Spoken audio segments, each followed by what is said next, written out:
వి gold trusted gold buyers మీరు తాకట్టు పెట్టిన బంగారాన్ని విడిపించి ఈ రోజు ఉన్న మార్కెట్ ధరకు కొనబడను.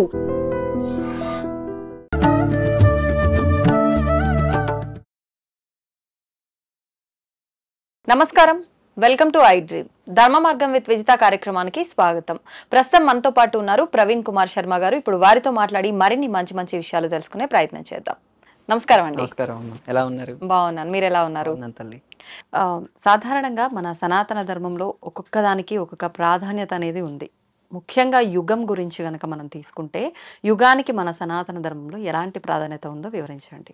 యుగానికి మరో పేరు కాలం తల్లి. కాలం. కాలానికి ప్రభావం సనాతన ధర్మంలో చాలా ఎక్కువగా చెప్పబడింది. భగవద్గీతలో కానీ మహాభారతంలో కానీ కాలం గురించి చాలా ఎక్కువగా వివరిస్తారు. ఆ కాలంలో ఇప్పుడున్న కాలం పేరు, ఆ కాలానికి ఓ పేరు పెట్టుకుంటే ఆ పరిస్థితుల్ని బట్టి పేరు పెట్టారు. ఈ సందర్భంలో అధర్మం ఎక్కువగా ప్రవర్తించి ధర్మం తక్కువగా ఉంటుంది కాబట్టి దీనికి కలియుగం అని పేరు. ఈ కలియుగానికి పరిమితి కూడా ఉంటుంది. పరిమితి అంటే ఇన్ని సంవత్సరాలని, అన్ని సంవత్సరాల తర్వాత మళ్ళీ ఇంకో యుగం వస్తుంది, అంటే ఇంకొక కాల ప్రభావం మారుతుంది. ఓకే, అంటే అన్ని సంవత్సరాలు అవ్వంది ఈ యుగం అనేది మారదు. ఇప్పుడు యుగం అనేది మారుతుంది అంటే ఈ యుగంలో ఉన్న వాళ్ళు మరొక యుగంలోకి ప్రవేశిస్తారా? లేదు అని అంటే ఇది చాలా మందిలో ఒక క్వశ్చన్ మార్క్ లా ఉంటుంది. ఈ యుగం మారిపోతుంది అంటే ఇది ఇక్కడికి మొత్తం అంతమైపోయి ఇప్పుడున్న జనాభా, పశుపక్షాదులు ఇవన్నీ మొత్తం అంతమైపోయి కొత్తగా మళ్ళీ ఉద్భవిస్తుందా ఇంకొక యుగంలో ఈ జీవరాశులన్నీ అనేది ఒక పెద్ద డౌట్. దాని గురించి ఈ యుగానికి కలియుగం అని పేరు మనం ఇప్పటిదాకా చెప్పాం. అవును, ఈ కలియుగం 4,32,000 సంవత్సరాల వరకు ఉంటుంది తల్లి. ఇప్పటి వరకు అయ్యింది 5,126 సంవత్సరాలు మాత్రమే. ఇంతే. ఇప్పుడు 4,25,000 సంవత్సరాలు ఉంది ఇంకా. అంత అయ్యేంత వరకు ఈ కలియుగం అనేది ఎండవదు. ఓకే, అప్పుడు ఏంటంటే ఇలాంటి మనుషుల పరిణామాలు పెరుగుతూ ఉంటాయి, తగ్గుతూ ఉంటాయి, కొత్త కొత్త వ్యాధులు వస్తూ ఉంటాయి, కరోనా లాంటి మహమ్మారులు వస్తాయి పోతాయి. ఈ 4,00,000 సంవత్సరాలు మీరు అన్నారు, ఈ 4,00,000 సంవత్సరాలు అయ్యాక అప్పుడుండే మనుషులు ఇంకో యుగంలోకి ఎంటర్ అవుతారా అని. అందరూ కాదు కానీ చాలా మంది ఎంటర్ అవుతారు. అంటే ఎవరు? అప్పుడు ఈ యుగం అంతమయ్యేటప్పుడు ఏంటంటే అధర్మం పూర్తిగా ఉంటుంది. ఇంకా ధర్మం అనే పదం కూడా ఎక్కడా వినపడదు. ఆలయాలు ఉండవు, ఆలయాలు ఉంటాయి, పడిపోయిన ఆలయాలు ఉంటాయి. అంటే పూజలు, ధూపదీప నైవేద్యాలు లేకుండా సనాతన ధర్మం క్షీణ దశలో ఉంటుంది. క్షీణ దశలో ఉన్నప్పుడు శంబల అనే నగరంలో ఒక కుటుంబంలో కల్కి అవతారంలో విష్ణుమూర్తి ఉద్భవించి ఇక్కడికి భూమిపైకి వచ్చి, అది కూడా భూమిపైనే ఉంటుంది, భారతదేశంలోనే ఉంది. అక్కడి నుంచి వచ్చి ఇక్కడ ఉండేటువంటి అధర్మ పరాయణులు ఎవరైతే ఉంటారో వాళ్ళందరినీ సంహరిస్తారు. ధర్మంగా ఉండి సత్యమే మాట్లాడుతూ ఉండే వాళ్ళు నెక్స్ట్ కృతయుగంలోకి వస్తారు. ఓకే ఓకే, అంటే ఒక చిన్న సందేహం అండి. ఇప్పుడు ఈ రోజు గడిచి రేపటి రోజుకి ఎలా వెళ్తున్నామో అందులో అది కూడా ఒక భాగమేనా? ఈ విధంగానేనా అసలు? అంటే వాళ్ళకు దీనికి సంబంధించినవన్నీ గుర్తుండే అవకాశం ఉంటుందా? లేదంటే అదేమన్నా మైమర్చిపోయి కొత్తగా మళ్ళీ వాళ్ళు లైఫ్ స్టార్ట్ చేయడం లాగా అలా ఏమైనా ఉంటుందా? అంటే ఈ రోజు పోయి రేపటిలాగా వస్తుంది యుగం అయితే. దీంట్లో రకాలు ఉన్నాయి తల్లి. 4 యుగాలు, కృత, త్రేత, ద్వాపర, కలియుగాలు. అవును, ఈ 4 యుగాలు కలిసి ఒక మహాయుగం అంటారు. ఇటువంటివి ఒక 71 అయిందనుకోండి, 71 మహాయుగాలు అయితే దానికి ఒక మన్వంతరం అని పేరు. ఆ మన్వంతరానికి ఓ రాజు ఉంటాడు, ఆ రాజు పరిపాలన చేస్తుంటాడు. ఆ రాజు పరిపాలనలోనే ఉంటాం మనం. ఆ రాజు పేరు, ఇప్పుడున్న రాజు పేరు వైవస్వత మనువు. మనువు అనే పదంలో నుంచి ఇంగ్లీష్లో మ్యాన్ అనే పదం వచ్చింది. ఓకే, అందుకే మనిషి అనే పదం కూడా మనువు అనే దగ్గర నుంచే వచ్చింది. ఇప్పుడు మీరన్న ఈ వైవస్వత మనువు ఆయన ఎక్కడున్నారు? ఉంటారు, పరిపాలన చేసే వాళ్ళు కనపడనక్కర్లేదు కదా. ఎక్కడుండైనా అంటే వాళ్ళు మామూలు మానవ మాత్రులేనా లేదంటే దేవతా స్వరూపులు? వారికి ఒక అంటే పూర్తి ఇంద్రుడి లాంటి దేవతా శక్తులు ఉండకపోయినా వీరు కూడా ఒక రకమైన దేవతా స్వరూపులే. ఆ దేవతా స్వరూపులు వాళ్ళ కాల పరిమితి తల్లి. ఆ వైవస్వత మనువు అయిపోయాక ఇంకొక ఆయన వస్తారు. ఇలా మొత్తం 14 మంది మనువులు ఉంటారు. ఇలా ఒక మనువు కాలం బ్రహ్మకు ఒక పగలు, ఆయనకు ఒక పగలు కాలమే. ఓకే, మన 12 గంటల కాలం, మన 12 గంటల కాలం, ఆయనకు ఒక 71 మహాయుగాల కాలం. ఓకే, అలాంటి కాలాలు ఎన్నో గడిస్తే మళ్ళీ ఆయనకు రాత్రి కాలం. అప్పుడు ఇక్కడ ప్రళయం వస్తుంది. ఆ ప్రళయం వచ్చినప్పుడే ఈ విశ్వం మొత్తం నీటిలో మునిగిపోవటం. అప్పుడు ఒక చెట్టులో శేషసాయి పైన అంటే శేషపాన్ప పైన విష్ణుమూర్తి రావటం, దాన్ని మార్కండేయ మహర్షి చూడటం. అప్పుడు ఆ మహర్షి ఆ స్వామివారి లోపలికి వెళ్ళి మొత్తం ఆ బ్రహ్మాండాన్నంతా దర్శించటం, అది మళ్ళా జరుగుతుంది. ఇదంతా జరగటానికి కొన్ని యుగాలు కావాలి. అంటే ఈ యుగం అనేది సైకిల్ తల్లి. ఆ సైకిల్ అలా తిరుగుతూ మళ్ళీ వస్తుంటుంది. అది కల్పం అయ్యేంత వరకు అలాగే ఉంటుంది. కల్పము అంటే అది ఎన్ని? ఇదేనమ్మా ఇప్పుడు చెప్పాను కదా, 71 మహాయుగాలు కలిస్తే ఒక మన్వంతరం. అటువంటివి మరి ఇంకా 80 అయితే అవి ఒక కల్పం అంటారు. ఆ కల్పం పేరు కూడా ఉంది. దానికి శ్వేతవరాహ కల్పం అని పేరు. ఆ శ్వేతవరాహ కల్పంలో జరిగిన సంఘటనలే ఎవరైనా చెప్పుకోవాలి. అంతకు ముందు జరిగిన కల్పాల గురించి ఎవరూ చెప్పలేరు. ఎందుకంటే అప్పటికి డిస్ట్రాక్షన్ వస్తుంది. ఆ కల్పంలోనే, ప్రతి కల్పంలోనే డిస్ట్రాక్షన్ వస్తుంది.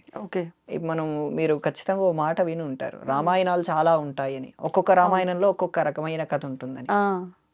వాస్తవమేనా అది? వాస్తవమే తల్లి. ఓకే, అంటే ఎప్పుడు ఎలా అది మారుతుందంటారు? ఇప్పుడున్న మనకు తెలిసిన రామాయణం ఒకటి, మరి ఇంకొక రామాయణం ఉంది అంటే అది ఎవరికి, ఎప్పుడు, ఎలా, ఏ విధంగా? అదే సంఘటనలే కానీ వేరే కల్పాల్లో జరిగినవి. Okay okay. అంటే ఇంతకు ముందు కూడా రాముడు వచ్చాడు. అవును. ఆ వచ్చిన విధానం వేరు, వచ్చిన కల్పం వేరు, వచ్చిన కాలం వేరు. మనకు ఇప్పుడు వచ్చిన రాముడు 1,000,000 సంవత్సరాల క్రిందట వచ్చాడు. 1,000,000 సంవత్సరాలు పైనే 24వ వైవస్వత మన్వంతరంలో వచ్చాడు. ఇప్పుడు మనం ఉన్నది 8వ వైవస్వత మన్వంతరంలో, కలియుగంలో ఉన్నాం. కృష్ణుడు 5,000 సంవత్సరాల క్రిందట వెళ్ళిపోయాడు, ఇది స్పష్టం. కానీ రాముడు వచ్చి 1,000,000 సంవత్సరాలు అయింది, కానీ చరిత్ర మాత్రం 7,000 సంవత్సరాలు చెప్తుంది. ఎందుకని అట్లా? అలాంటి చరిత్ర మనకు రాసిన వాళ్ళు ఉన్నారు. అంటే భారతదేశం పరాయి వాళ్ళ పరిపాలనలో ఉన్నప్పుడు వాళ్ళే చరిత్రను రాయటానికి కమ్యూనిస్టులని ఇంకెవరెవరో వచ్చి వాళ్ళు చరిత్రను రాయటం ద్వారా రాముడికి ఉండే 1,000,000 సంవత్సరాలు 7,000 సంవత్సరాలకు తీసుకొచ్చారు. అంటే 1,000,000 సంవత్సరాల చరిత్రను మనం పోగొడుతున్నాం. దీన్ని క్రోనాలజీ అంటారు ఇంగ్లీష్లో. ఆ క్రోనాలజీని తగ్గించేసేసారు 7,000 సంవత్సరాలకు. 1,000,000 సంవత్సరాల చరిత్ర ఎక్కడ, 7,000 సంవత్సరాల చరిత్ర ఎక్కడ? అవును.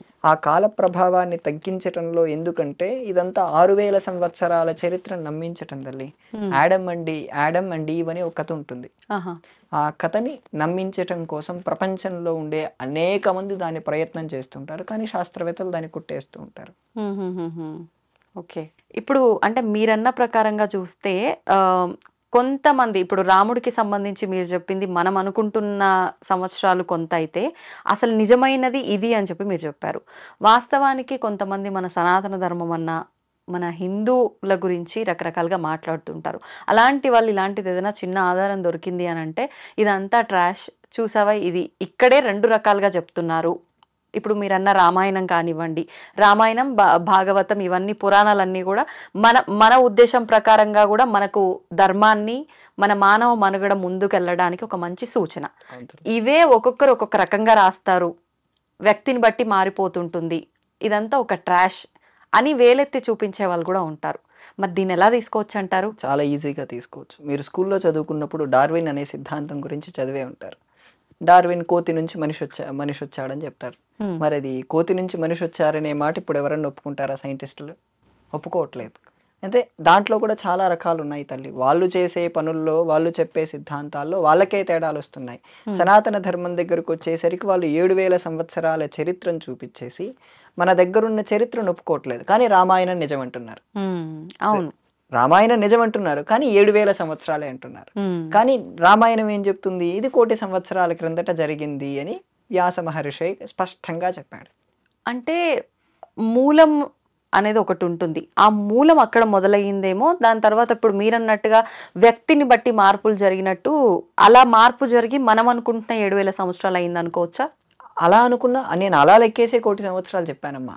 ఆ కాల యుగంలో చెప్తే అది చాలా ఎక్కువగా వెళ్తుంది. 24వ వైవస్వత మన్వంతరం, దాన్ని ఇప్పటికి లెక్కేస్తే 1,30,00,000 పైనే వస్తుంది మనకు సంవత్సరాలు. అన్ని సంవత్సరాల క్రిందట రాముడు ఇక్కడ నడయాడాడు. అందుకే రాముడు 10,000 సంవత్సరాలు రాజ్యపాలన చేశారంటారు.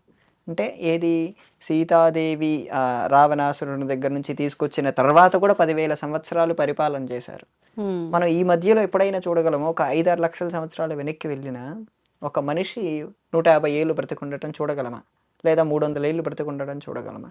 అందుకు మనం 1,000,000 సంవత్సరాల వెనక్కి రీసెర్చ్ చేయగలిగితే ఖచ్చితంగా ఇటువంటి సందర్భాలు ఉన్నాయి. వాస్తవానికి నిజంగా అండి ఇప్పుడు ఆయుష్ విధానాన్ని తీసుకుంటే కొంతమేర ఒక 50-60, అది కూడా పాతకాలం వాళ్ళు మాత్రమే, అంతే తక్కువ మంది వాళ్ళు కూడా. ముందర యుగాల్లో ఆయుష్ ప్రమాణం ఎంత ఉండేదంటారు? ఆయుష్ ఒక్కొక్కరికి ఓ రకంగా ఉండేది. ఈ యుగానికి ప్రమాణం కూడా ఉంది. ఈ కలియుగానికి 120 సంవత్సరాలు బ్రతకచ్చు.